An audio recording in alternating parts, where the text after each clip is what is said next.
Imaginen un mundo muy antiguo. Un mundo en el que las personas no se trataban bien. Había mucha tristeza y mucha gente hacía cosas malas. El corazón de Dios, que es como decir que estaba muy triste, veía que todo se estaba volviendo oscuro. Pero en medio de toda esa oscuridad, había un hombre. Su nombre era Noé. Noé era diferente. Él amaba a Dios y trataba de hacer siempre lo correcto. Era como una pequeña luz brillando en un lugar muy oscuro. Un día, Dios le habló a Noé. Su voz era como un trueno suave, pero llena de preocupación. Le dijo a Noé que estaba muy triste por lo que estaba pasando en la tierra. La gente se había olvidado de ser buena y todo se había llenado de maldad. Por eso, Dios decidió que iba a mandar una lluvia muy grande. Una lluvia que cubriría toda la tierra. Pero Dios no quería que Noé y su familia desaparecieran. Así que le dio a Noé una tarea increíble. Le dijo: Noé, quiero que construyas un barco gigante. Un barco tan grande que pueda flotar sobre toda esa agua. Y quiero que traigas a tu esposa, a tus hijos y a sus esposas contigo. Y además, quiero que traigas a parejas de todos los animales que hay en la tierra. Un macho y una hembra de cada clase. Así, cuando el agua baje, la vida podrá empezar de nuevo. Imaginen la escena. Noé, un hombre justo, recibiendo esta misión. No había visto nunca tanta agua junta. No había visto un barco tan grande. Y la gente a su alrededor. Ellos se reían, se burlaban de él. ¿Un barco? ¿Aquí, lejos de cualquier mar? ¿Para qué? ¡Qué locura! Pero Noé no escuchó las burlas. Él confió en Dios. Su fe era como una roca. Sabía que si Dios se lo pedía, era porque tenía un plan. Así que Noé empezó a trabajar. Fue una tarea titánica. Construir un barco de madera, enorme, sin grúas ni máquinas modernas. Era como construir una montaña flotante. Día tras día, bajo el sol ardiente y quizás bajo la lluvia que empezaba a caer, Noé cortaba árboles, daba forma a la madera, unía las piezas. Era un trabajo que llevaba años, muchos años. Mientras tanto, la gente seguía en su camino. No querían escuchar a Noé. Preferían seguir haciendo lo que les gustaba, aunque estuviera mal. Era como si estuvieran tan ocupados jugando y peleando que no veían la tormenta que se acercaba. Noé, con su familia, trabajaba sin descanso. Llevaban la madera, clavaban las tablas, sellaban las grietas. Poco a poco, el barco tomaba forma. Era una estructura inmensa, hecha para resistir lo inimaginable. Era un símbolo de esperanza en medio de la desesperanza. Imaginemos a los hijos de Noé ayudando, a su esposa y sus nueras. Todos unidos por una misma misión, por una misma fe. Quizás a veces sentían miedo, pero la confianza en Dios era más fuerte. Finalmente, el gran barco estuvo listo. Era llamado el Arca. Era un lugar seguro, un refugio. Y entonces, Dios le dijo a Noé: ahora es el momento. Lleva a tu familia y a los animales al Arca. Noé, con una calma asombrosa, empezó a llamar a las parejas de animales. De todos los tamaños, de todas las formas. Elefantes pesados, pájaros diminutos, animales que corrían rápido, otros que se arrastraban lento.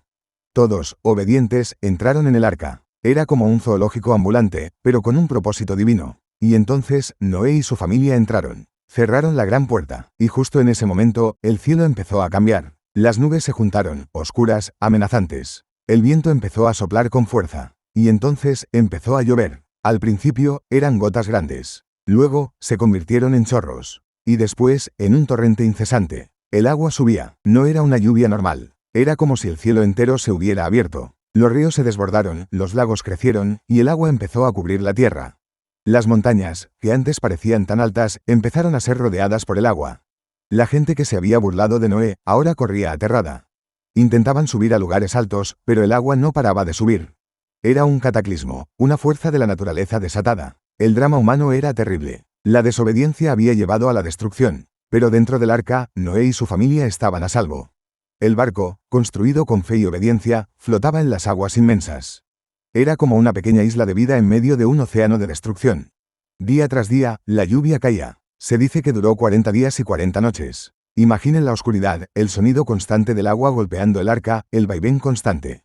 Era una prueba de resistencia para todos los que estaban dentro. El agua cubrió toda la tierra. Se dice que subió 15 codos por encima de las montañas más altas.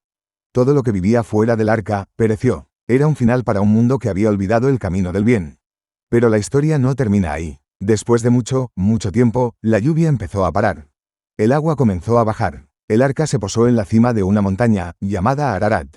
Noé, con paciencia, esperó. Abrió una pequeña ventana y soltó un cuervo. El cuervo volaba de aquí para allá, buscando tierra seca. Luego, soltó una paloma. La paloma volvió, porque no encontró dónde posarse. Noé esperó unos días más y volvió a soltar la paloma. Esta vez, la paloma regresó con una ramita de olivo en su pico. Una señal de que la vida estaba volviendo. Finalmente, cuando el agua se había retirado lo suficiente, Dios le dijo a Noé: sal del arca. Tú, tu familia y todos los animales. Salid y llenad la tierra de nuevo. Fue un momento de inmenso alivio y gratitud. Salir del arca era como nacer de nuevo. El aire era fresco, el sol brillaba, y la tierra estaba cubierta de barro y nueva vegetación. Noé, en señal de agradecimiento, construyó un altar y ofreció sacrificios a Dios. Fue un acto de profunda reverencia. Y Dios, conmovido por la fe de Noé y la oportunidad de un nuevo comienzo, hizo una promesa. Dios dijo: nunca más destruiré toda la vida en la tierra con un diluvio. Y para que Noé y todos los seres vivos supieran que era una promesa verdadera, Dios puso un arco iris en el cielo. Un arco iris de muchos colores, brillante después de la lluvia. Era la señal del pacto, de la promesa divina de que la vida continuaría. La historia de Noé es una historia de fe inquebrantable. Es la historia de cómo la obediencia a Dios puede ser un refugio en medio de las peores tormentas. Es la historia de cómo, incluso después de un gran fin, siempre hay la posibilidad de un nuevo comienzo. Un nuevo comienzo lleno de esperanza, de vida, y de la promesa divina de que nunca estamos solos.